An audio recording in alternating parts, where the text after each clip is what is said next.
warahmatullahi wabarakatuh. Kami dari kelompok 5 pada mata kuliah Konseling Multikultural yang diampuh oleh dosen pengampu Bapak Hardiansah Masya, MPD. Pada pembahasan kali ini kami membahas tentang proses kelompok dan rapat.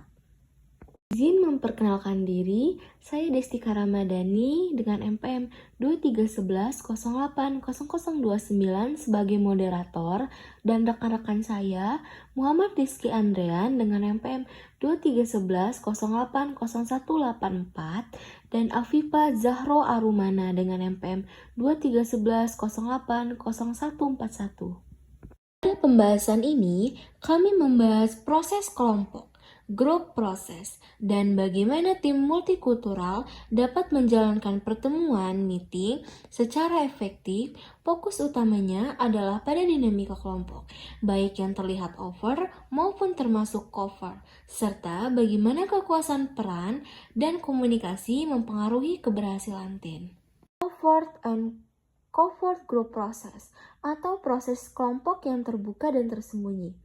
Dalam kelompok, terdapat proses yang tampak secara langsung, overt, seperti komunikasi verbal, dan yang tersembunyi, covert, seperti dominasi, konflik terselubung, atau perasaan terasing. Memahami keduanya penting agar tim dapat bekerja secara sehat dan produktif. Selanjutnya ada power and group process atau kekuasaan dan proses kelompok. Kekuasaan atau power dalam kelompok bisa berasal dari posisi formal maupun pengaruh pribadi dalam tim multikultural. Perbedaan budaya dapat mempengaruhi cara kekuasaan dijalankan dan dipersepsikan. Hal ini bisa menjadi sumber konflik jika tidak terkelola dengan baik. Materi selanjutnya akan dibacakan oleh rekan saya. Komponen proses tim. Komponen penting dalam proses tim mencakup komunikasi, pengambilan, keputusan, dan pengelolaan konflik, dan kepemimpinan. Dan tahapan perkembangan tim, pemahaman yang jelas terhadap komponen-komponen ini membantu meningkatkan sinergi tim. Baik, selanjutnya itu ada materi peran formal dan informal dalam tim. Setiap anggota tim memainkan peran tertentu baik secara formal seperti ketua dan pecatat maupun informal seperti penengah atau pengamat. Peran-peran informal seringkali muncul secara spontan dan dapat memperkuat atau melemahkan dinamika tim.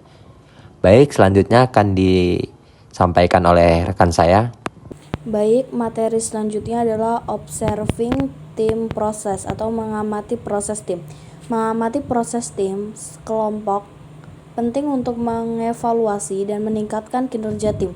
Observasi dapat dilakukan secara langsung oleh fasilitator atau anggota tim yang terlatih dengan memperhatikan pola komunikasi, partisipasi, dan hubungan antar anggota. Baik, selanjutnya adalah meeting atau rapat. Pertemuan merupakan inti dari aktivitas tim agar efektif. Pertemuan harus direncanakan dengan baik, memiliki agenda yang jelas, distribusi peran yang seimbang, dan ruang bagi semua anggota untuk menyuarakan pendapatnya. Dalam tim multikultural, aspek budaya seperti cara menyampaikan ketidaksetujuan dan sikap terhadap waktu juga perlu dipertimbangkan. Jadi, kesimpulan dari materi 5, bab ini menekankan pentingnya memahami dan mengelola proses kelompok secara sadar, termasuk dinamika kekuasaan dan peran dalam tim.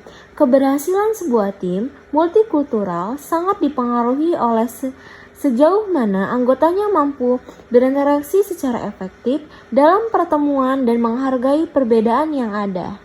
Tadi materi yang telah kami sampaikan pada pembahasan proses kelompok dan rapat. Apakah dari teman-teman ada yang ingin bertanya atau menambahkan? Dipersilakan.